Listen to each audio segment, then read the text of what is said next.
What it do, world? Welcome back to another episode of Chopping It Up with the Young Hog. And today I got with me Marcel Bogan, aka Mick. That's what I know him as growing up in the neighborhood, growing up in the projects coming up. You know, I know his whole family, he know my whole family. But today, we're here to talk about a little bit about his book, his life, and what he got upcoming, going on now, and coming up in the future, and what he's doing now, as far as business-wise and community-wise. Nick, introduce yourself to the people. Yeah, first off, I want to say shout out to Young Hog, and of course, as he said, he know me as Mick. You know, we all grew up in the Daniel Heights projects, the Daniel Heights housing projects, I should say, in Saginaw, Michigan, and we cooking with the Young Hog, you know, and the man, the myth, the legend, you know, in the flesh right here. Of course, you can find me on the internet. Most people know me as Marcel Bogan now. And we getting it in. And for those who've been ordering this book, he showed y'all the first copy. He's been a long supporter. For those who've been ordering this book, I appreciate y'all. This episode of Chopping It Up with the Young Hog is brought to you by looking at my project window. The class 3 times the work. Been out. We so excited. A little water fell. We in the business. Okay, well, first of all, I want to ask you, what made you want to write a book, and then how long did it take you to write it? Good question. I got a class that I've been saying a little bit about, that I'm going to show people how to get theirs done. I'll say that first about it. Yeah, because I'll ask you when I get one. So when you say how long did it take, or I'll simplify that question and say what inspired me to write it? Yeah. Okay. And that's what I want to tell the people that I'm interested in talking about in this class. I was inspired to write mine because I always liked to write. Okay. Growing up at Eda Baby School, I can remember writing on the back of my paper, class, not wanting to really, you know, listen. I was already a writer. So as I got older, we got into writing rap music. Yeah. And for anybody who really knows us, we put out our album, Project Boys, in the streets of Saginaw. Yeah, see, that was my question too. They put it in the book. Oh, we'll get there later. Yeah, we'll get there later. Yeah, so we started off with music, just to say the least about that. And it was later in the future, an incident occurred, you know, in my life, and I just realized it's bigger than music. You know, first I moved to Atlanta, Georgia, and pursued, you know, my career. Shout out King Scheme, shout out JG. What do King Scheme? Business. All my partners out in North Cross, Georgia, Gwinnett County, you know, and all over. But I met a guy, I went to college down there for heat, ventilation, and air conditioning. That's a fun fact about Marcel Bogan. I'm a certified HVAC. Okay, you about to tell me. Okay, yeah, I'm a certified HVAC technician by trade as of 2012. And I met a guy named Bilal Muhammad, right? I had wrote my books prior to moving to Georgia, right? And if you want to have this conversation open, I wrote it while I was incarcerated. Okay. So I, you know, to say how long it took, it was a daily thing where I kept coming back to it, writing a couple hours in it during count time, you know, writing a couple hours in it at night while other inmates sleep. Now the thing about it, after I finished my first book, it took like a month and a half as far as chronological time is concerned. But I ventured off. My second book took a little less. So it's the part 2 coming soon. Well, I got the part 2 rolled. It's been rolled. This book was originally one long book. And it's okay. Yeah. Okay. Yeah. So okay. Yeah. This book. So part 2 coming soon. We don't know when, but he got it in the work. So be on the lookout. God did. Okay. Okay. Out the women who sat at that card table, who are some of them friends that you grew up with? Actually, of course, Bud, we know him as Boo Bag. He in the book as well. He's one of my child. He's still my bud. Oh, excuse me, I'm sorry. He's still one of my best friends to this day. So of course, Boo Bag, Dad Caldwell. You have the whole Moore family. But some of those mothers was hanging with my grandmother, Miss Jeanette Jenkins. Shout out to her. The Queen Bee. The Queen Bee of this family, Miss Jeanette Jenkins. You know her, right? Oh yeah, I know Miss Jeanette. Yeah. She raised me. She brought me. She's the woman I spoke of in the book about who brought me to Saginaw, Michigan from Helena, Arkansas. You know, when I was a baby. Yeah. Actually, I found out I was younger than 2. Okay. I was actually 8 or 9 months. Okay. You know, my father was in an incident down there. He got into it. The story I got from my mother, grandmother, uncle. You know, shout out Leon Moore Bogan, a veteran. You know, who fought for our country. He's from Helena, Arkansas. That was my father, and he passed away. I was at an early age, and my grandmother brought me to Saginaw, Michigan, and basically moved to the Dayton Heights Project, as I spoke in the book. Okay, so Jeanette from down there too? Yeah, my whole family from down there. My mother, my father, all my uncles, my grandmother, my auntie, you know. Only people born here are my brothers and sisters and all our other stuff, you know, immediate family. I'm the only child my mother brought that was actually born in Arkansas, out of 4 children. Rest in peace, Vito, by the way. And this is, Rest in peace, Twan. Not to cut you off, I want to straighten my collar right quick. And I said this, I had put this in the note before we continue. I want to let people know, and those who may be concerned, this thing is dedicated. Please listen as I look in the camera. This is not just this is my first interview that I ever even attempted to do. And I love this man, family, and I know him, and I want to say this interview is dedicated to our brothers, our blood brothers, Antoine Jones and Ricky P. Don't live Ricky P. We know him as Clint. You know what I mean? Oh, we yeah. know him as Clint. Everybody else know him as Clint. We miss him, we love him. We miss Vito, we love him. Y'all know him as Vito. And all the other people that we lost in our city and in our communities around Saginaw, Michigan. This conversation, this beautiful meal that's being blessed by the hand of Rico, the young Hall, is dedicated to them. Everybody who lost their lives and or freedom. Oh yeah. I just wanted to say that because we moving ahead a lot. We can take our time. Yeah. It's our park. We at the famous, the famous Unity Park. You know, located on the north side of Saginaw, where our buildings used to be.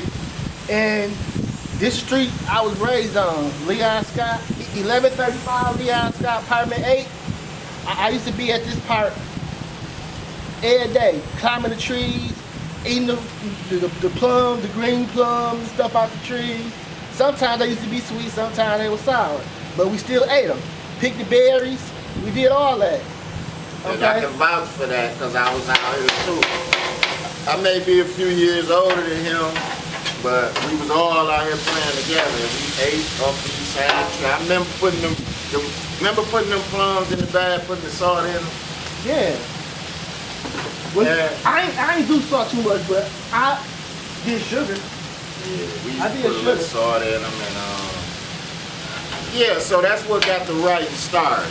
You know, I realized that rapping ain't what it's cracked up to be. I moved to Atlanta, Georgia, ran the streets, invested my own money, and this was 2010.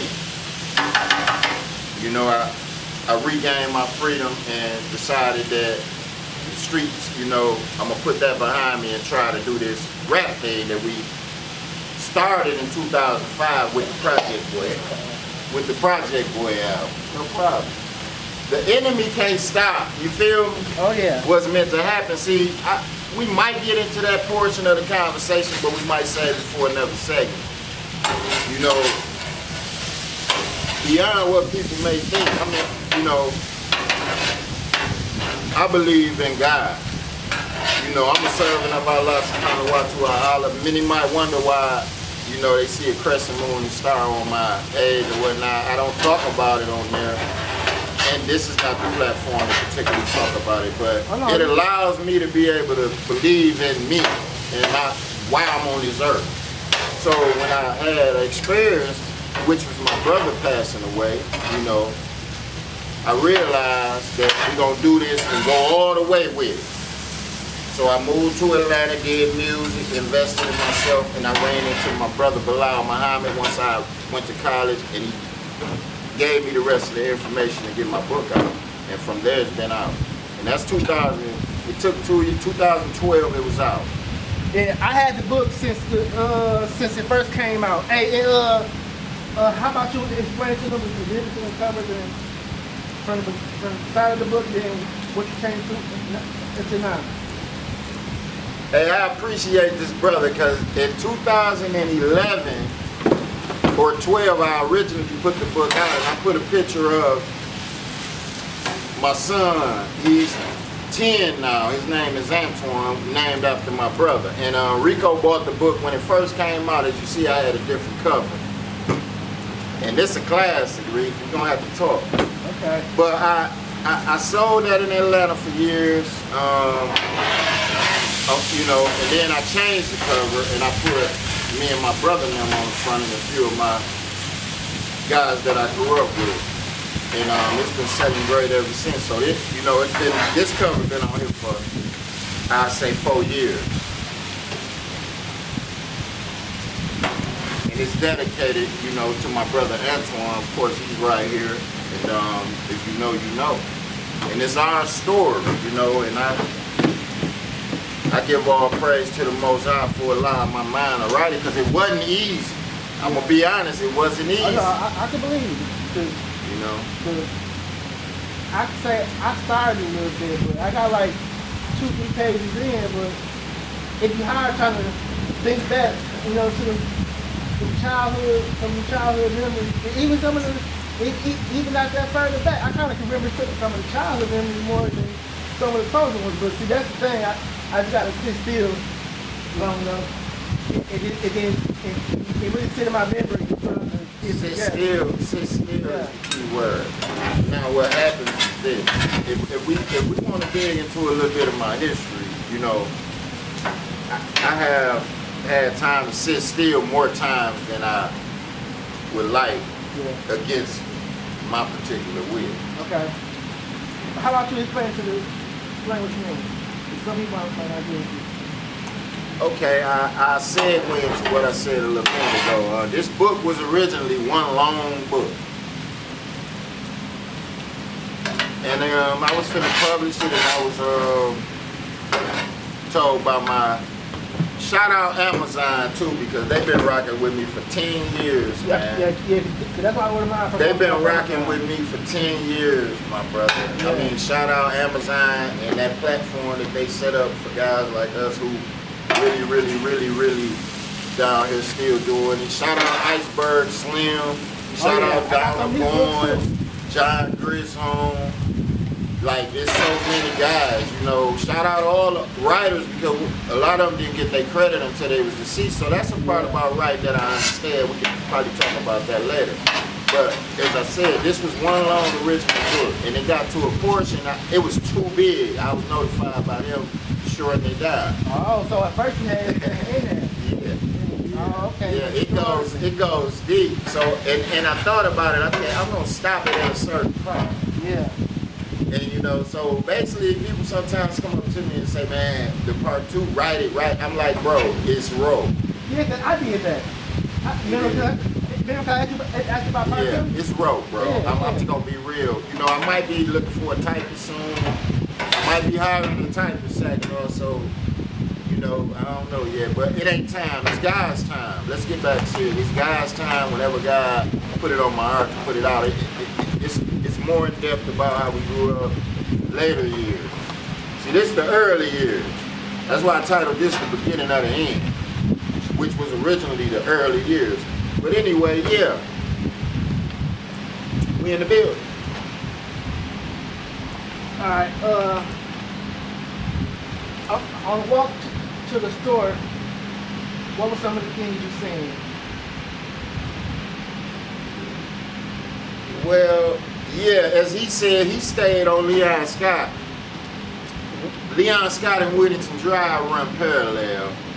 So I stayed at 1140 Whittington Drive, where my grandmother stayed 1102 Whittington Drive. And not for the... No, my grandmother stayed 1102 Leon Scott. I don't know. Well, 1102, 1140. But to let people know, Whittington Drive, it don't exist no more now, but it was a street that came from Norman to Leon Scott, and it curved from Norman around to Leon Scott around by Unity Park. But it's gone now. It used to be a street where the plant at too, for those who didn't know. My bad. No, you good. We're going to take our time with it. Because we cooking with the young hog. You feel me? Oh, yeah. You know, we're going to respect your platform. And once again, so we on the side of the tracks where the store ain't at. Yeah. You know, as I spoke of in the book, we had to walk to the store. And my original moment walking to the store was my mother sending me to the store. For all y'all who grew up back in the day, you used to get sent to the store. You might get the food stamps, or you might get the cash. Your mother tell you what she wants, she write it down, you go to the store. Back then, wasn't no card either. It was actually paper food stamps. Exactly. And as I spoke in here, I might talk about, because that's a funny part. But anyway, so the store on the other side of the street, right? The other side of the track. And as you're walking across the other side of the tracks, it's older guys now. And hey, it's like the jungle. You know what I mean? The little dogs walking into where the lions and the, you feel me? And you getting chased. And shout out, rest in peace, Lil E, Eric Williams and his family, because he was one of the ones, he was fast. You know what I mean? Like, you have to be fast to get away from Lil E. But yeah, you either have to stand up around for real, and I appreciate them guys back then. They made us kind of who we was, you know, as we got older. Yeah. People don't have that now. It's not enough outside now, you know. Like you said, we be out on Plum Tree. We was in tune with nature. And now that I'm older, I realize that's why we was so powerful. We was doing gymnastics. We was outside climbing trees. We was grounding. It's a thing called grounding, where you place your foot. That's the best way to get back in tune with Mother Earth. You ground. And we was grounding without knowing we ground. Yeah. That's powerful, man. Powerful. You know, if I had a little more time, I want to talk to the people about something about our community there. Many of us, we don't have a clue. You can ask me a question about it. They can Google it and go on YouTube as well. But this area, when you see Veterans Memorial, when you see Zilwaukee, when you see Tittabawassee, when you see the word Saginaw itself, they all Indian words. Yeah. Oh yeah. And you can Google right now, they can pause this, or, you know, take their time later and Google Saginaw, Michigan, Skull Island. And it'll talk about how back in the 1800s. You know, I know you know, but you know they had the fight with the war. Some of the war was up here, exactly. Ojibwe and the Saginaw tribe. But Yeah. Joey actually won. But It's a lot went on. It stretches from here to Flint to, you know, Flint even is an Indian word. So I say all that to say it's a lot of. I didn't know that. Oh yeah, Flint, Detroit. You know, you gotta think of these words. Yeah. You know. Flint, yeah, and- you're right. Flint, the Flint, the And them, Stone. and them are our brothers and sisters, Native Americans, you know what I mean, who was here on this continent before, you know, the Pilgrims, Yeah. you know, which the Pilgrims, by the way, they only referring to what we would call nowadays as the Caucasian man. Right. Yeah. You know, we back then we would celebrate the Pilgrims and the Indians, you know, on Thanksgiving, but we didn't realize what we were celebrating was the fact that they came, gave them the books, and took the bow and arrows, you know what I mean, Yeah. and killed them all off with their bow and arrow. And they had the bullies and all that. And they called it Skull Island because a lot of those remains, for those who don't know about the train yard we used to play in, remember the train yard? Oh yeah, I remember the train yard. So a lot of those things we was finding in those rocks, you know, were actually skull fragments. Oh. So they start calling this place Skull Island, and I've done a lot of research, and I haven't, you know, put out, you know, all I found. But I will say this: people used to move away from this city. It gets so cold, and you know, and that's why this is not an ideal place for us to receive all the energy we need from the sun, where we need that vitamin D. Because we cold longer than we in the past heat. You know, winter's longer than the summer. So Now I listen, understand what you're saying. now listen to this. Now segue to back what I'm saying about I was brought here Yeah. by my grandmother in 1977, right? Yeah. But I was born geographically by Allah, by God, the Most High, on June 24th, 1977 at 12:30 at night in Helena, Arkansas. Yeah. Whereas he, Right. Yeah. I was brought here and grew up here. Now I'm a product of this city. And even as I say here now, you know me, you know my family, I'm a changed person from what I used to be. So everything we talking about, referring to how we grew up, those just factual documents we chose to document on camera, right? Yeah. But still, that's one thing that's supposed to happen. It is changing. You know, don't let them say the same forever, you know. So, Yeah. so we are supposed to have some growth. We don't supposed to stay the same in the same mind frame forever, you know. So We can't, man. We done lost. it's all a part of our growth. Yeah, we done lost too much, and once again, that's what propelled me to write this book. You know, I would say to any person interested in writing, just do it. And my writing style, if anybody read it, you would notice, you might want to ask me, it's written how I talk. Now that's the magic of writing, right? I learned. I read so many books. You know, I used to read. I was incarcerated once again, and we're gonna get into a lot of that more in the part 2. I promise. You know what I mean? Like I really take y'all back and forth how I made all these mistakes, you know, in my life by doing things my way. Yeah. You know, I really take y'all down through there. So the part 2, you know, it's another class. So we in the building, I know that, and we cooking with the young hog. I will say that. First time seeing them other dudes on the corner, do you remember what your first thought was? Yeah. But it kind of go back further than that because, okay, we got the bees out here trying to eat with the young hog too. We might feed them too. You know what I mean? That might be the queen bee. But yeah, the thing, it go back further than that, hog. When I woke up and saw, did you remember when we woke up and saw that spray paint on the walls? You know, we used to walk to Edith Bailey. Shout out Edith Bailey too. Shout out Edith Bailey, yeah. But you remember when you first woke up, I'm gonna ask you a question. Yeah. Do you remember when you first saw the spray paint on the walls, like for the games, like? Yeah. I mean, I remember seeing like 6-4 pockets. Exactly. Yeah. So it was the same way any direction. If I cross this way and go to the store for mine or go to the candy house. 'Cause, you know, remember we had a candy house over there. Yeah. Now I gotta run from the older guys. You know what I mean? And things of that nature. Now if I walk this way, I gotta run from dogs. You know,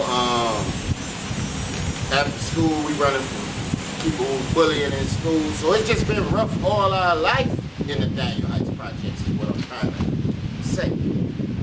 No matter where you went, even to this park, you get into a fight. You go in the backyard and play, you get into a fight. So we grew up like this. You feel me, dog? Just real talk. It's just like the same thing. I seen them every day, all day. You can't you go to the park, you gotta wait for the basketball. Yeah. And the smaller you live, the longer you gotta wait. And you know that's the same way it is now. You know, you gotta have power out here now to survive. You know, you gotta have God on your side. You know, it's a dog-eat-dog world. Fun fact about Marcel Bogan, great. I remember praying, looking at those project windows for real. You know, as I spoke of in the book when I was sleeping on those bunk bed mattresses with the little moon and star on them. You remember those blue bunk bed mattresses everybody had with moons and stars and stuff all over them? No, I remember them. They was the ones like maybe from Renner Center, they was popular to get. They were wood, they get put together. Shout out Pamela Jones. Yeah, we had a wood. Yeah, we had the wood. But my particular one had moons and stars on it, and you know what I mean, I used to lay on that top bunk. They was hard too, and I used to pray out that window. You did a better day. Yeah. I dreamed of days like this, you feel me? Like to be real with you. And I love it. So as we said at Unity Park, and yesterday was a monumental man of our community, Mr. Zolo Williams. Shout out Zolo Williams, condolences to the Williams family. You know, the funeral yesterday taught me a lot about what I'm doing in the community now and the effect it's gonna have on others, you know, when my day comes. Because as history will reflect, he didn't get the attendance or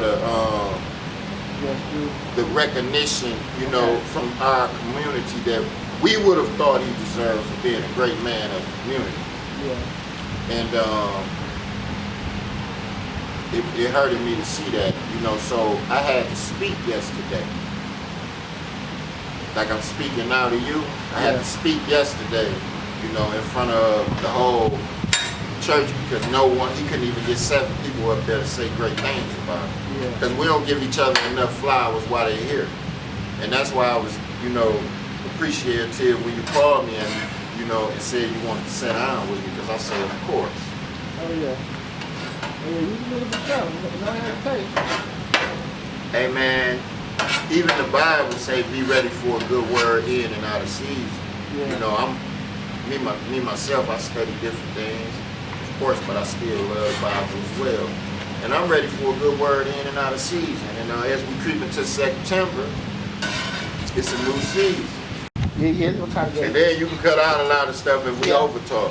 Yeah. Because we ain't got to the, you know. Yeah, okay. I had wrote down this. I want to start off definitely shouting out our brother. Yeah. And I want to shout out that how it's perfect timing for us to talk because it was Zolo's funeral, so I already got that out the way. I wanted to let them know, but later I want to let them know my, you know, social media. But we ain't worried about that for real. And I wanted to let them know I started with music. That's how I discovered my writing talent. Eventually started writing books. I kind of cut into that. Yeah, we're gonna get there, but okay. Well, let's just keep going. Okay. Okay. Well, another thing brought back memories. Being on the phone, being on the landline. Your mind picking up on the other end. You see how you got there? You got that on? Yes, let's go on. It ain't aiming towards us, but we Gucci. Yeah, I had to speak on that. Shout out to 754-1212. You did? Shout out to everybody who know what that. Oh yeah. 754-1212. Shout out 754-1212. You know what I mean? I'm in the middle of an interview, but you know the hotline go blink. But yeah, yeah, it was weird. Now that's back as you get a little older, man, and we spoiled now with these cell phones. And it's crazy how as soon as you brought that up, a cell phone ring. Yeah, they listening. Alhamdulillah. Yeah, but that's when the world was more real though to get serious, because you had to come out and face the world and talk to people. Oh yeah, yeah. Oh, yeah, one of those sitting in the house watching TV and video games, we had to come outside. If we wanted to come outside though. I used to be outside as soon as I get out there. I used to be outside. I remember you when you was a look guy running around, you know, because your brother Click, he was a little older. But yeah, landlines was wild. That's why I put it in the book, because I can remember at Central trying to be cool and being on the phone past the time where I supposed to get a chore or something. Miles to pick up that other phone. You did. So my time was 10 o'clock. I better not be on that phone after 10 o'clock and get caught. Hey, my time was whenever Miles wanted to pick that phone up. Yeah. And I, as I said in the book, I said I think she was doing it on purpose as a joke in her head. Like, I'm finna just get on him. You did? She probably heard me downstairs trying to think I'm macking or something. Yeah. You know what I mean? I'm finna interrupt his... Ain't no telling. Because we parents. You know, as I'm older, I'm a parent now, so I can see how that could be, you know, showing him. I'm still running his house. He on the phone talking to you like, landlines. But then parents be petty too. That's what I'm saying, being petty. Yeah, landlines was the truth, man. My grandma's number was 752-0897. I still play that in the lottery to this day. And mine was 753-0819. I remember. I'll never forget that. My grandma 753-0037. But that's a good question too, because it should. What we're here to do more than just conversate, we want to strike similarities and memories that we all got in common versus things people do now. Compare and see what we all don't got in common. We all had that in common. Another thing, flipping on them damn mattresses. And then they always used to come out pissy looking mattresses, but we stayed wrestling, flipping, everything on the mattress. Man, listen, some of the coldest gymnasts you want to meet came about this city. Yeah. We had people like Coco, Bubblegum, rest in peace, Terrence Jones. Shout out to the Jones family. I mean, we had people like Gibbs. You know, to this day they still known for flipping. You know, because those were our activities, you know what I mean? That was our way to socially. We coming outside, we gonna find something to do. Yeah, we outside. And I wish, you know, children did more of that. So that's why I put that in the book. You know, as if concordant to what you said about the memory. Yeah. Oh yeah, because reading it, you know, you gonna have them flashbacks to your child if you on the mattress. You gonna have a flashback to them, you know, for sure.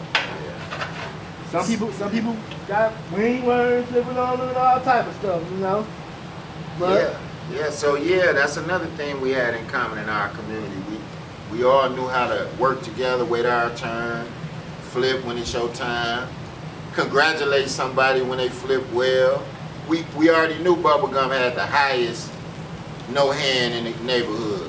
You know what I mean? Like, you got to, wow, every time you see him flip. I was pretty good too, as I said in the book, but I wasn't the best by far.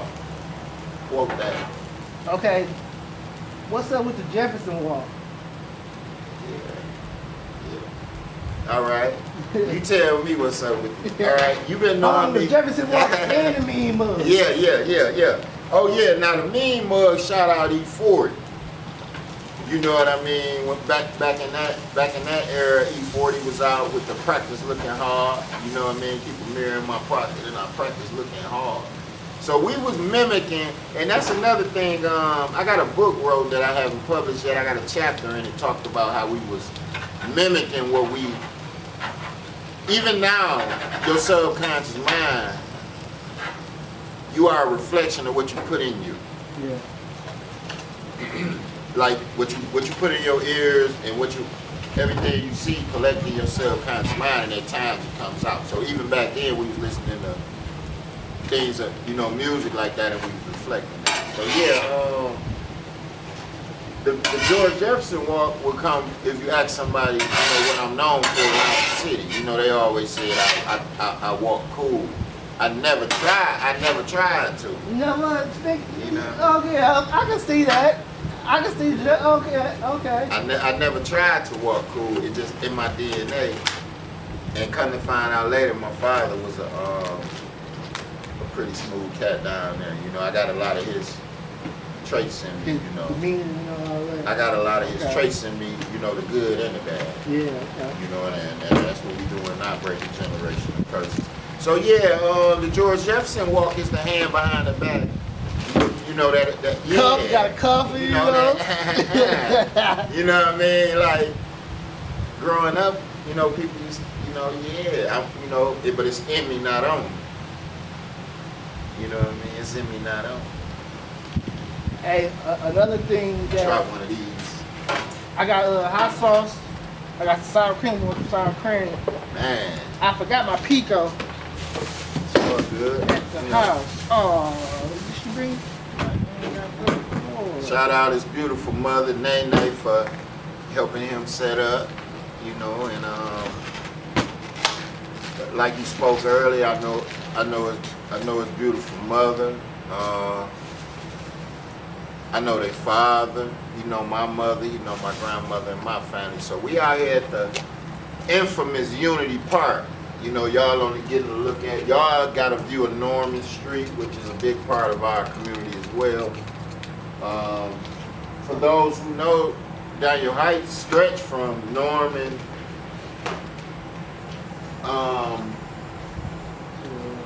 Well, I guess you could say from 14. Well, actually, from Clay to Court.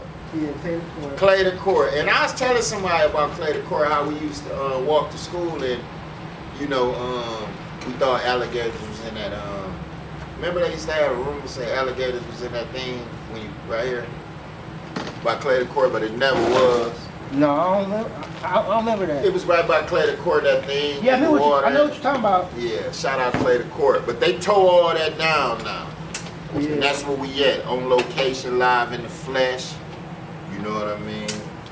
And we cooking and conversating with the young hog. Clay to Court was right. It was on Leon Scott, but it was a. Appreciate that too, my brother. It was a circle right off of Leon Scott. Rest in peace, Mr. Cooper. Most definitely, with that clean Grand Prix. You know what I mean?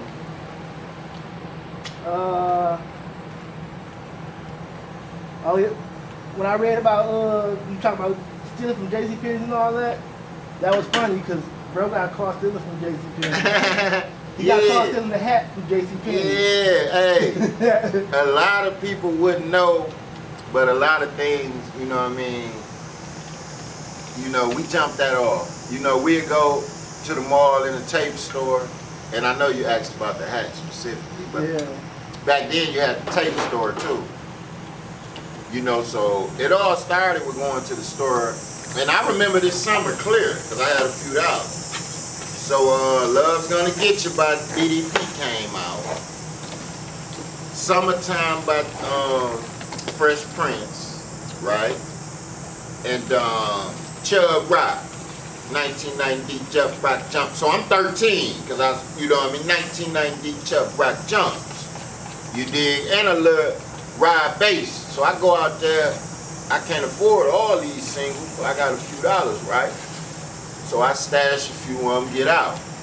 So then down the hall is JCPenney. So you go in the store and you put that hat on that's matching what you got on, and you rip the tag off. And by the time you know you look around, you just walk on out the door. Yes, you know, like a pro. And I'm not glorifying that. I say that's how we grew up. Yeah. You know, come to find out, we supposed to like nice things. You did. We wanted nice things, but we just couldn't afford it. So we felt, you know, it was in our interest, best interest to take it, which wasn't the right thing to do. But then at the same time, you had a means to buy it, so, you know, it was wrong at the same time too, you know, but you almost, it's like, you need it. So, it's a positive side to it. With but, that mind frame at that time. Yeah, at that time, yeah. But knowing what I know now, right. I would tell somebody, yeah. fast money leave fast. Exactly. And anything you haven't earned, you know what I mean? The universe know you ain't earned. And the law of karma states, not to get deep, but the law of karma, hey, that joint popping. The law of karma states, what goes around comes around, you reap what you sow. So you gotta earn what you want instead of taking it. Yeah. So if the older me will tell the younger me, the hat don't even cost that much. Right. You know, save a little money first and then buy it. Yeah. Exactly. Okay.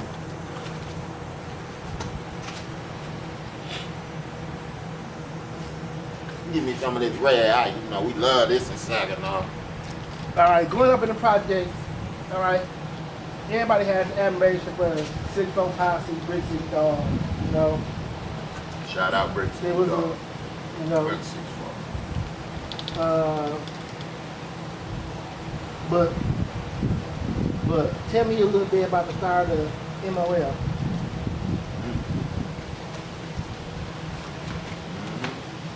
That's a good question. See, it's gonna go back to what I said about, like you said, walking to the store, seeing these older guys, you know, but the reason they out is different from the reason I'm out. I'm walking to the store maybe to get some chips, Right. some candy, or whatnot. But they standing out, come to find out later, as I said in the book, the guys who was standing out was out. They was formulating what we would know later as the B gangs. Now me being younger, and of course as history reflects, I never was a follower. I didn't want to be a part of the 6'4" Posse, or shout out 6'4" Posse, but Bedrock Dogs and Brick City Dogs, let's start there first. Because back then in our projects, as we both can remember, the Brick City Dogs and Bedrock Dogs used to play football and basketball and baseball against each other, and every now and then it'd be a fight, right? Yeah. So growing up, my uncle, shout out Skip, shout out, you know, my uncle Skip, Willie, they was a part of the Brick City Dogs. So I can remember, you know, Sammy D. Main, shout out. Uncle Kane, all y'all. Oh, that's his fat, yeah. Mark, all y'all. Most definitely, he did. We Big Bird, Man, we cooking. the whole squad. We cooking with the young old, man. Hey, shout out Dot, you know what I mean? Everybody, man. That's all family. Like this is real today, man. Shout out, you know, all praise to, you know, the Most High, you know, God. But yeah, started with that, seeing my uncle and them, and I remember Bear and all those guys with the Bedrock Dogs, and they'd fight. My uncle was a fighter. Like one of his stories, he whooped Bear, which was the top Bedrock Dog.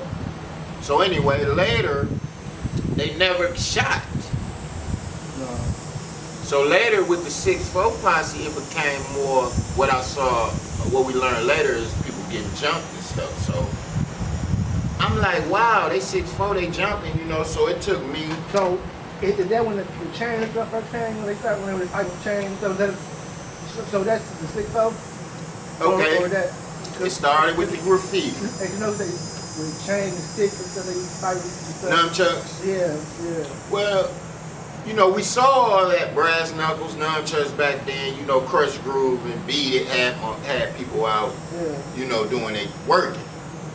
People was working more then than they was trying to take people out. And might even dance against each other, but that's more of a hip-hop conversation. But in our neighborhood, Daniel Heights, you had the Bedrock Dogs, Brick City Dogs, and all that culture. Yeah. They known for playing football, baseball, all that against each other. Then you got 6'4" Posse, Birch Street, you got Crazy Eights, you got things we heard of. We don't know these guys, but we fascinated by what we hear. Yeah. Come to find out, they stories got a little deep where they more than one man whooping somebody. We call it jumping. And MOL wanted in. So it took a few of my guys one day, we decided we don't want to steal out of stores no more. We don't want the hats. We want in on what we, you know, excited and fascinated about. We want in on this gang culture. Yeah. You did. And that's how me and my buddy Troy Lee, Andres, all my buddies who I mentioned in the book, we set out and came up with this elaborate plan, you know what I mean? That we was gonna be in on, you did. And here we are, years later, reading about it. And you can go to Amazon.com, you can find it in the streets of Saginaw, and you can learn more about it for yourself. We cooking with the young hog. These joints fire too. Appreciate it. Ain't playing. And although it was a couple days, the first time getting locked up in juvenile jail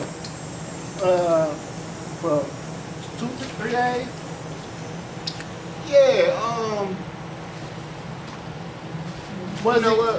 Okay. Was you scared then? Or maybe, how did you feel? Or at the time you didn't even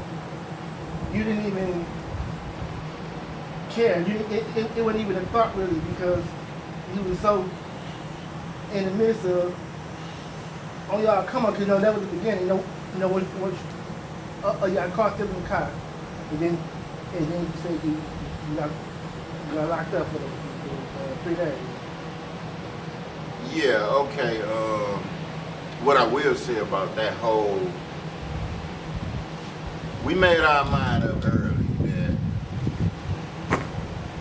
we going, you know what I mean? We doing everything that it required to be one of the toughest. Yeah. So that required not being scared of going to jail. So when I decided that the car that I saw at the Gusmacker was my car, and that I was gonna drive it around as if it's my car in the city, knowing I ain't had no license, knowing I'm 15 years old. And I kept parking the car in areas where, you know what I mean, I know ain't nobody gonna see it, and I pull it out. So when I got pulled over, I had saw the guy ride past the car back and forth. We know him now as, shout out Paul Berg. You ever heard of Paul Berg? He was the auto detective who used to ride around looking for cars back then. We knew he was casing. Oh yeah, I heard about him, yeah. So I saw him ride past and still got in the car and pulled off. So when I got in juvenile, I wasn't scared, I didn't care.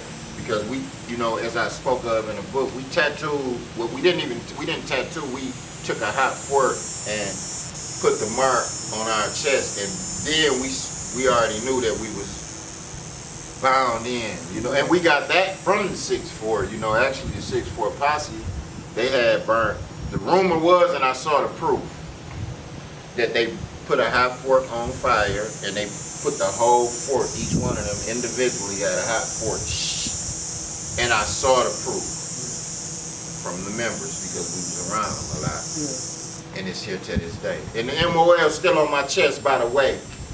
And if you want to know what it stands for Mind of a Lunatic. Oh yeah, I know. You know what I mean? So you put yourself in the mind frame of a person who chose, because words are powerful, I know now, but we chose to call ourselves Mind of a Lunatic. Yeah. And while we at it, shout out to OGG and shout out to CCP. You know, you gotta shout out to everybody. Dylan and Ashley. Shout out to the city. Shout out to the Kurt. Shout out to the ABC. Shout out to the whole Boondocks, BV, Bloomfield, Bams, Third and Carroll, E. Coleman. Like, man, rest in peace, little Colt. Man, it's deep out here, man. We cooking with the young hog, man. Wow.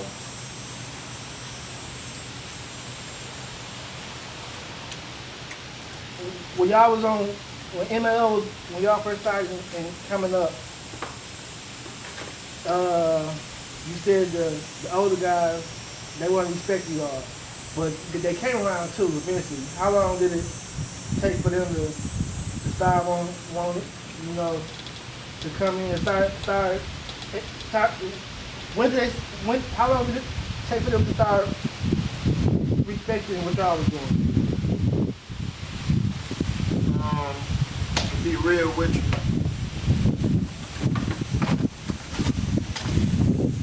the streets never respect what you do. They never respected what we were doing, you know, and I say that now because the proof is in the fact that, you know, me myself personally, which I'm the one who wrote the book, right, about my perspective of things, is I had to fight my way, you know, and do other things to take my respect. So they never, in these streets you take their respect. Yeah. You know, so now we are, as older years, it was another incident that occurred that made us all come together, if that was going to be your question. So, yeah. Speaking of Jack Stone, rest in peace be unto Jack Stone. You know, in fact, I'm going to do this for the camera, not for Hall. Hall, you might turn your head, because I'm going to show y'all. I want to show them something real quick. The interview are worth it already just off this. But as I was speaking to MOA, I want to show people. I still got that on my chest, by the way. It's right there. So MOL still in, and Jack Stone is on my stomach. You feel me? And the first tattoo I got was a Jack Stone and Jude. Shout out Jude, you know what I mean? So yeah, when Jack passed and we lost Jack, you know, it brought us all closer as, you know, as two generations, you know, combining. But prior to that, we made our mind up. We wasn't modeling ourselves after no game because we was gonna be the roughest game. Okay. You know what I mean? That was our whole. We was gonna do the craziest stuff to make us be the roughest in the city. You know, we had made our mind up already. You know, for those who know the original members and they know them personally. And it's crazy though, cause I still remember when Aaron got killed though. Yeah, but you know, imagine what that done to us as young, but we didn't. Remember when I spoke on the subconscious mind? Yeah. The first person from the hood I know who's supposed to lost their life to gangs because they wasn't popular for loot was Wine. Shout out Wine, who got hit by that car and ran over. The myth, the man, the myth, the legend Wine. Peace be unto you, back on Farwell Ave by a dope fiend back in the early 90s or late 80s. Okay. He was the first person who used to hang around who lost their life to the streets, and it was to a dope fiend. But until Iron got killed, I had never, because I used to hang around Iron. He was older, but he was one of the ones who was, you know, he instilled a lot of stuff in us. He, you know, Iron to chase you around. Yeah. So it's like, we lost Iron first. You feel me? Yeah. But we was young. We didn't grasp like, I just knew he wasn't here no more, and I knew it supposed to been due to some stuff. The gang's getting real now. Yeah. You know, so yeah. It was real from the jump by the time we got in, you did. And rest in peace them boys, man, because I got them on my stomach. Juve and Jack. Because we was born in it, not sworn in it, you know. It's a beautiful day out here too, man. Let me give me another taste of this quesadilla. And we cooking with the young hog. Okay, after all the hustling and the balling, and what is something you learned through your time in the street, your ups and downs? I'm gonna ask you a question. Yeah. And speak loud into the camera because I ain't gonna even answer that. Yeah. I promise you. Okay. What do you know me? All right. What do you know when you say after all the book? What do you know me for that it can make you say I'm involved in something that you can say balling? Because is it known because we known for Like, Say again? no, I'm saying, like, what would you consider? Yeah. Are you saying after all the fun and Yeah. Well, okay. the street stuff? I took the words from the book. But okay. Well, Oh, boiling. I worded. Boiling is, yeah. I worded it my way. Okay, so after all your time in the streets, the ups and downs. Yeah. Okay, what did you learn throughout the time? Well, now what I learned is you can still have the same things you desire, and you can just get it a different way. Yeah. You know, me myself personally, I happen to know a way that's easier than anybody else can even try to explain, and that's just believe in God. You know what I mean? Stay studying, stay understanding that we didn't know what we didn't know how powerful we was. So me myself, I haven't sold drugs since 2006. Yeah. And like you said earlier, I mean, you can still get it, but it might take you a little longer to get it. It could take you a little longer, but it don't have to, because when you tap into abundance, Yeah. and you tap into prosperity, when you actually pray and you actually get your relationship right with whatever you believe in. I mean, myself, I study Buddhism, Taoism, Hinduism, Yeah. Catholicism, Islam, Yeah. Oh yeah. Kabbalah, Hermeticism. You dig? And I can regurgitate. I can talk about these things, but I don't have a. Yeah. Right now, it Because only they are different, but they all say the same. But they all tie together. That's the You know. man. You smart, man. You know, So, you know, with that being said, that's what I would say I learned. I learned that I didn't. I learned that I needed to learn more financial literacy and invest in more things and be patient instead of trying to get the fast money. Because if you notice what I said earlier, and that's this universal law, what come fast, leave fast. Yeah. You notice how, you know what I mean? And this on record, just the top lottery winners and all them, they all be back. Yeah. What come fast, leave fast 95% of sometimes. them blow the money in a couple years. Yeah, I would say what you don't earn, you don't value as much neither, Yeah, because in the that's streets true you a lot of blow. times. All right. Now, I ain't never had just 3 outfits for the beginning of school. Now I'd had 5, or I had enough where I could make it throughout the week. You know, I might have had 2 pair of jeans and and maybe 6 shirts or stuff. So it was the same jeans getting switched, but I got the shirts to make it. So okay. Shout out Nate. Shout out Mom. Mom did her thing for sure. Okay, but thinking back now, how did it feel then, and how long did it take for you to realize and to understand that Mom couldn't really do it because she had 3 other kids that she gotta buy clothes for too? Yeah, that's a good question. Or did you not really understand it? Oh, I understood that we didn't have everything that I would like to have growing up, even before we went to junior high school. Even going to Eda Bailey, that's when the 3 outfits started.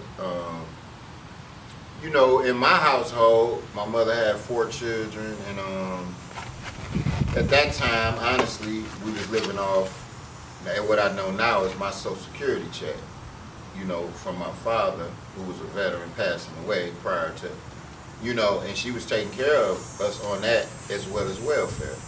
Because as we know, all our mothers and stuff who got welfare in the projects, they really couldn't work. Yeah. And the black man had to not be in the house. I was about to say that. Yeah. That was another thing. We gonna say that when that's a whole nother. Yeah. A whole nother. That's a documentary right there. But, Yeah, that's man, wow. But yeah, so with that being said, of course, out of one check for I used to peek in the check, it was like about $501. the month. Every time I see that yellow envelope, I'm like, oh yeah, it's here, cause I see my name on it. So every month, me and my brother now, we might argue. Hey, this my check, but it's really my name on it. So on that day, we always have a beautiful day. So when it's school time, that beautiful day gonna turn into school shopping. You know, we gonna go out to wherever at that time. Ain't no telling where she was going shopping. But we going out there, we get 3 outfits. You know, we get three good ones. Yeah. You know what I mean? We get us 3 good ones, and might have about 3-4 shirts.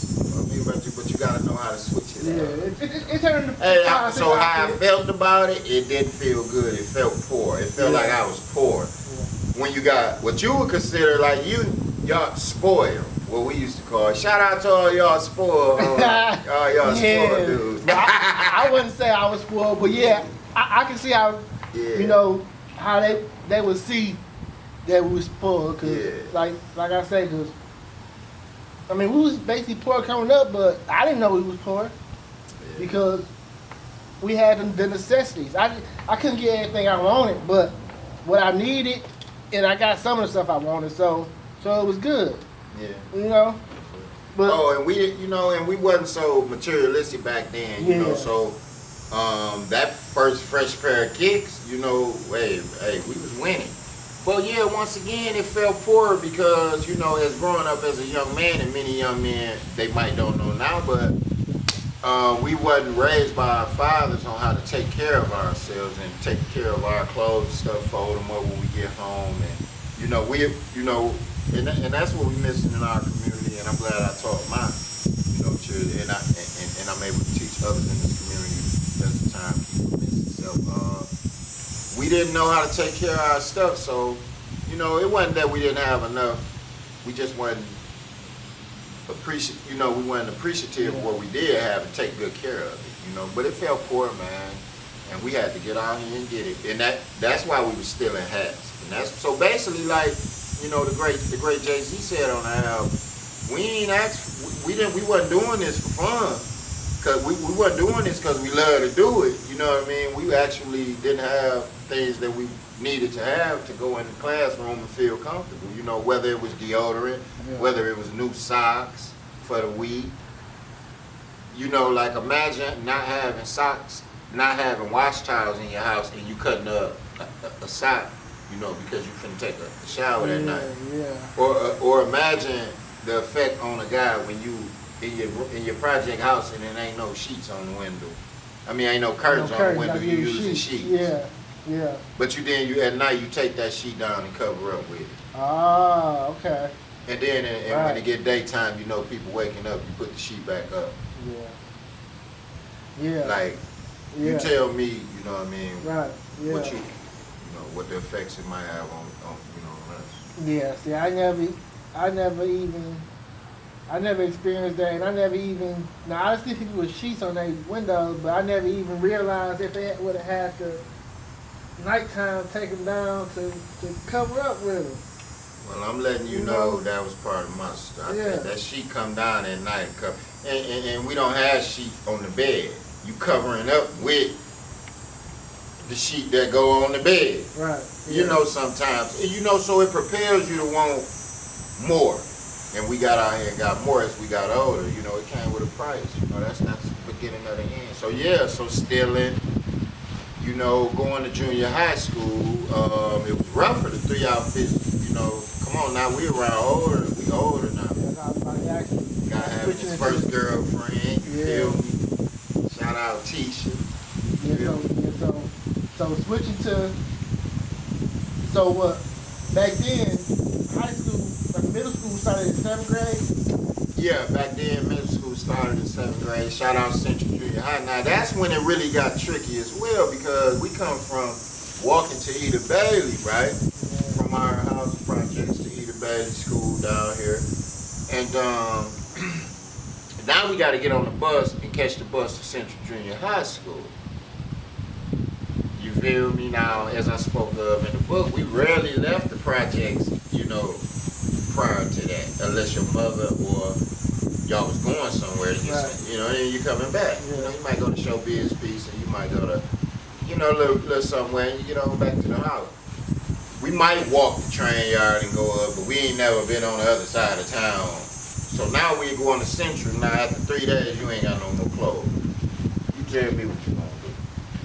Yeah. And now guys selling, we ordered now, so it's guys on, now gangs that got real now too. So let's segue into after the Bedrock Brick City, after the 6-4, now you got other gangs sprouting up around the city. Yeah. And we got to go in this area and go to school in an area what they would consider the east side now. Okay. Earlier you spoke of some of the gangs that was around. Okay. What was some of the gangs around the time when MOL came in the game? MOL was coming up, yeah. Yeah, I spoke a little bit about that in the book. I tell you this. When MOL came in the game, you had there was more gangs than it was when it was the 6-4 Posse, the Bird Street, the Crazy Eights, and all those type of gangs that we used to hear about and see graffiti about, but never knew, you know what I mean, what was really going on. Unless we get a glimpse of somebody in the hood jumping somebody. So you had the Midget crew, you had 27th Street, you know, which was BV. Shout out BV, by the way. And the gangs prior to us, you know what I mean, we really wasn't patterning ourselves after them. But we was kind of forced to kind of become a gang. So now we get to junior high. Right? Now we gotta actually go out here and be amongst the other gangs in our generation, which, as you asked, you had Midget Crew. Shout out Lil Aaron and everybody. You had Midget Crew, 240 Shorty. It was way more gangs now. You got Midget Crew, 240 Shorty, 27th Street, 23rd Street, Linwood Posse, Glenwood Posse. You know what I mean? Townhouse, Bloomfield, 4th and Curve, Carroll Street, 3rd Street, 9th Street. You got there's gangs everywhere. At the east side, south side, the city, west side. You got gangs in places. Birds Park, you got gangs popping up all over Saginaw. Now we gotta go to Central Junior High. Yeah. And we from the projects, and now we gotta go to school over here on the bus. And it's like everybody don't like it.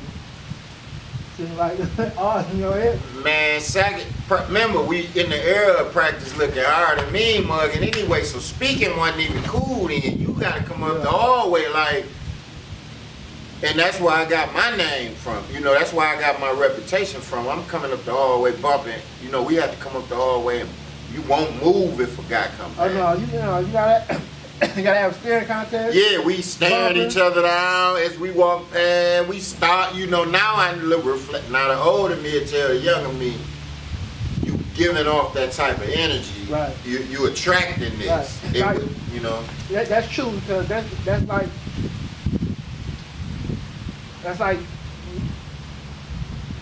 I speak to a person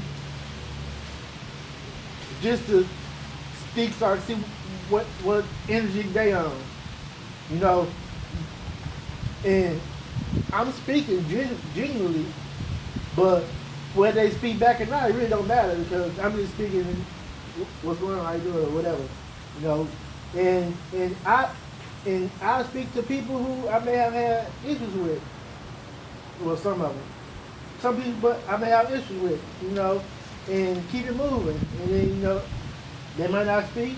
So I know for the next time, I know what type of energy they still on. But like I said earlier, we all need to evolve and have some type of growth. So, and that's what we doing. And that's why we able to reflect back on this. And I hope the people who, you know, get a chance to watch this know we doing this for several reasons. And one of them is we blessed to be able to sit here now after all the things we've been through and all the, you know, ways we used to think that allowed us to lose people and lose our own freedom a lot of the time. And now we able to sit here now and not laugh about it, but learn from it. Yeah. You know, so as I said, I'm sharing this with people to let them know in the mind of somebody who got in this young, what starts this way? Like, once again, it started back when you ain't got nothing, you eating well-fed cheese, and you eating powdered milk, and you ain't got no, cereal, food, water for the milk. You using water for cereal, so the roaches all in crawled, all in some stuff, and your mama trying to raise. Then it started, you can't afford the clothes. Now you get around spoiled people. Now you know what I mean, you trying to find a way to get it. So you start stealing. So we telling them the pattern. So the young man, like right now, y'all don't have to do it how we did it. Y'all got technology. But once again, the downside to that is y'all not active enough outside like we were. So y'all can do it. We went in school, and once again, you had a gang in that area called Cornelia Street, Atwater, all those guys. Shout out to them, because a lot of them incarcerated, deceased now, and we all older. Shout out to them guys, because they help, let us know that, hey, you gotta earn that respect out here. So it was dangerous, man, around that time. It got dangerous. Wasn't no more jumping. Now, yeah. Now you seeing guys, they'll pull that out on you. So we eventually like, wow, it's dangerous to go to school. Dangerous to go to school.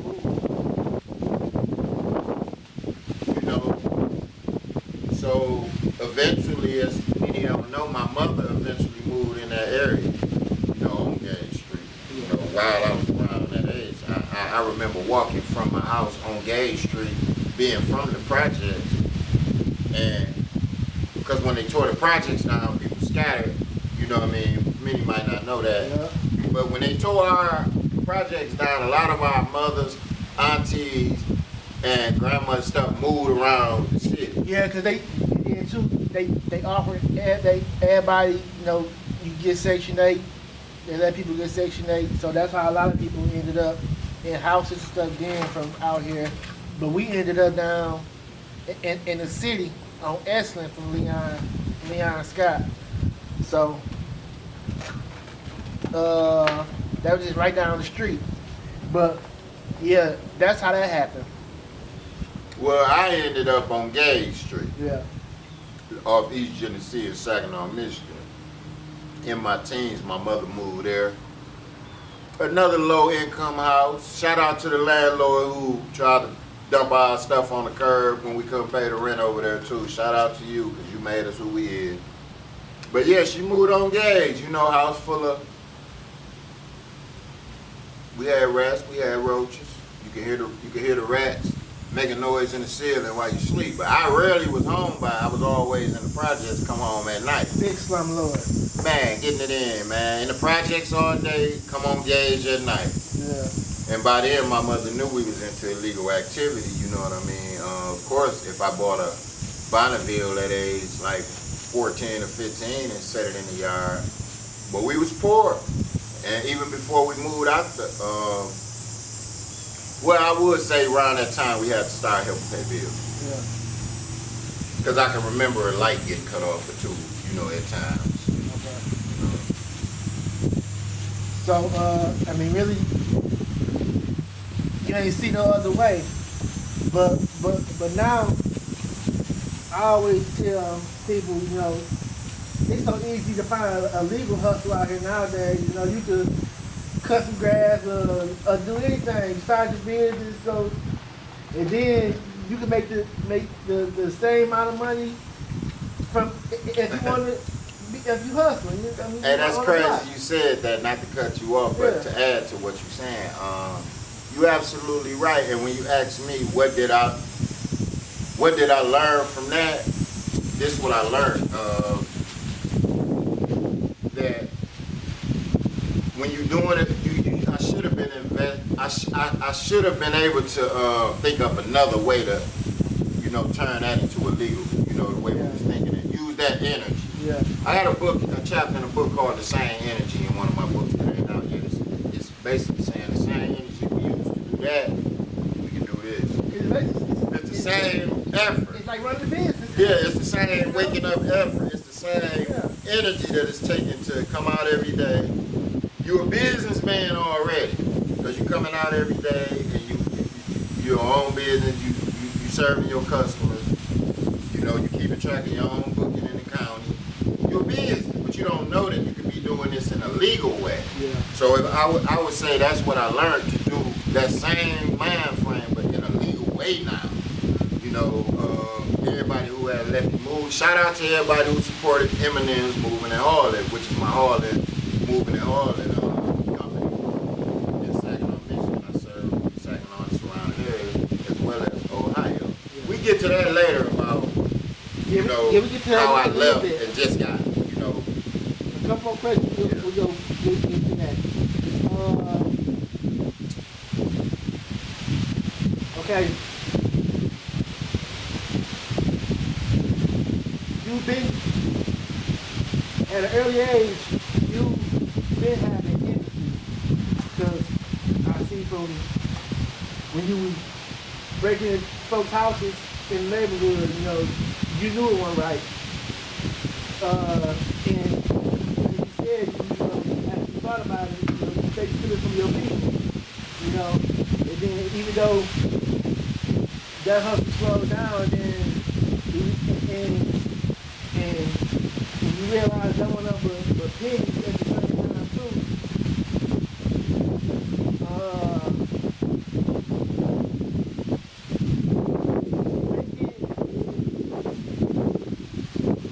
Throughout that time, when did the empathy come in?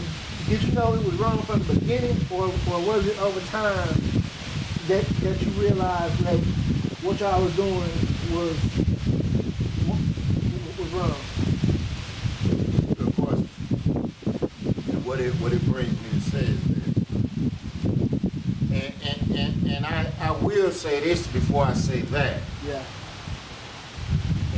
We bought into a lie where we thought when you sign up for this all the stuff you gotta live by, these rules to the game. Yeah, so remember, we a game.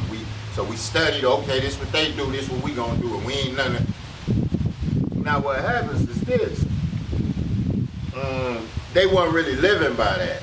So when we got in it, we already had made our mind up that we didn't give a damn about nothing that come with it or what we had to do. Make your own rules. Yeah, we made our own rules, basically. Yeah. So it wasn't never no feelings involved. You know, the feeling was took when you put a hot fork on your chest and burn mind of a lunatic on your body, and you coming out taking from people. Now, we're looking at it now, it's a Robin Hood type situation. You know, it's more of your perception on what's good and bad, so I won't get people confused to think like I have changed my perception of that way of doing things everybody so much that I'm perfect. Now, no, if I'm in an oppressed situation, right, and just like self-preservation is the first law of nature, everyone is going to do what's best for them in that situation. And if someone tell you different, they might be lying to you, because if you laying there and they laying there, you both on your last breath and there's one piece of meat left, I mean,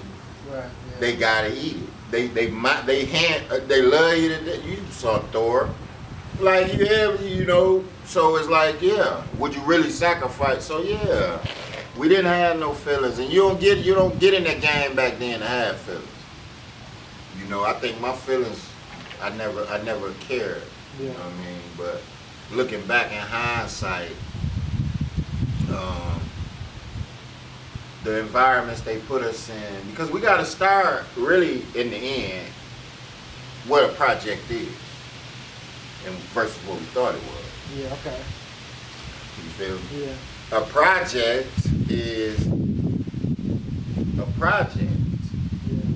Yeah. Whereas it's like we're gonna put as many people in one small environment and see what, you know, the effect it have on them. This is the project that we present. It's like a test.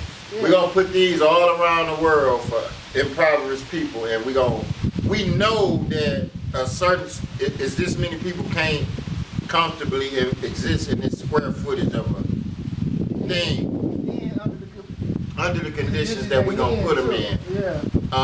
Quote unquote, the factories that we're gonna have around them blowing smoke all around that they unaware of, and a lot of other things that we're gonna operate just to project. We want to see how it turned out. They got the answer. We got the answer.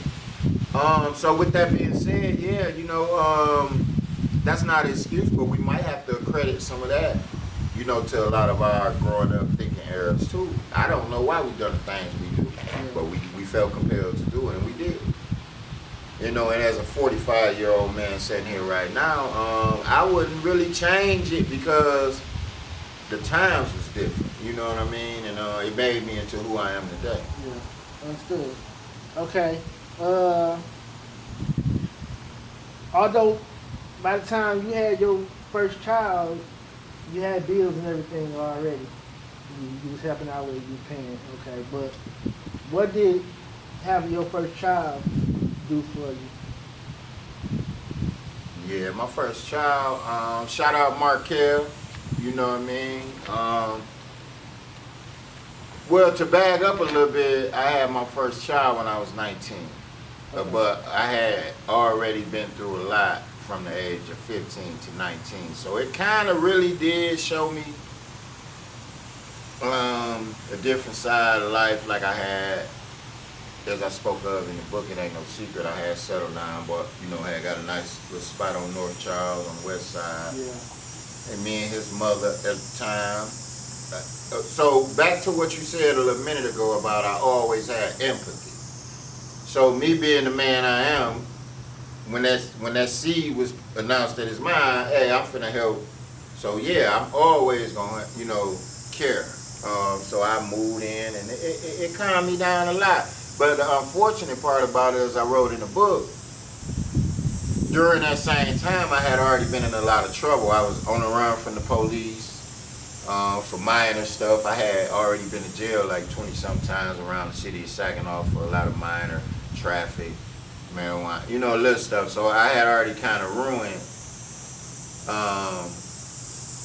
my little legal, you know what I mean? But I was in the process of wanting to change. Okay, okay. You know. Now, did that buying bus send you to prison? Yeah, that buying bus did send me to prison, and I want to let the young guys know now that it's taking a plea bargain.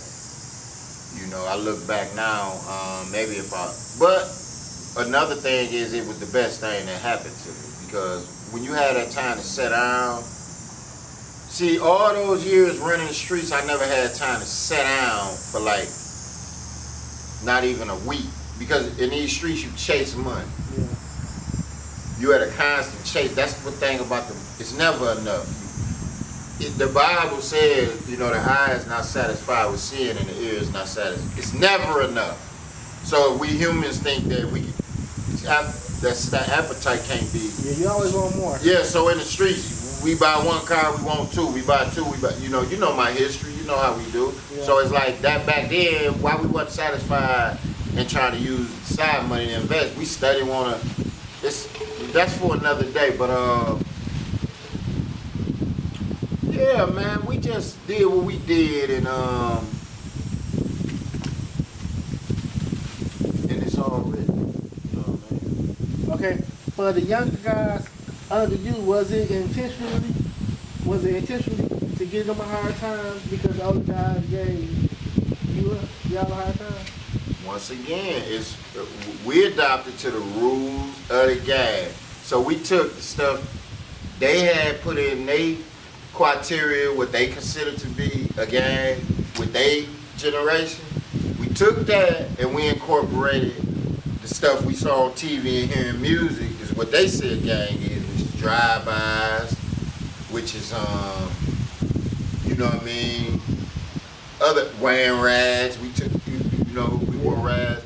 And you know, to get 6 folks some credit, they started with the t-shirts with the names on them, we ain't never wear, really, we did get t-shirts at first with MOL on them because we took some of they, but when it came down to it, you know, we really took some of the other dangerous things that gangs was talking about and incorporated in ours. So we had to be rough on them. In fact, you couldn't even hang around us because we was our own gang. We wasn't jumping you in. You didn't get burnt. You had to get it burnt on you.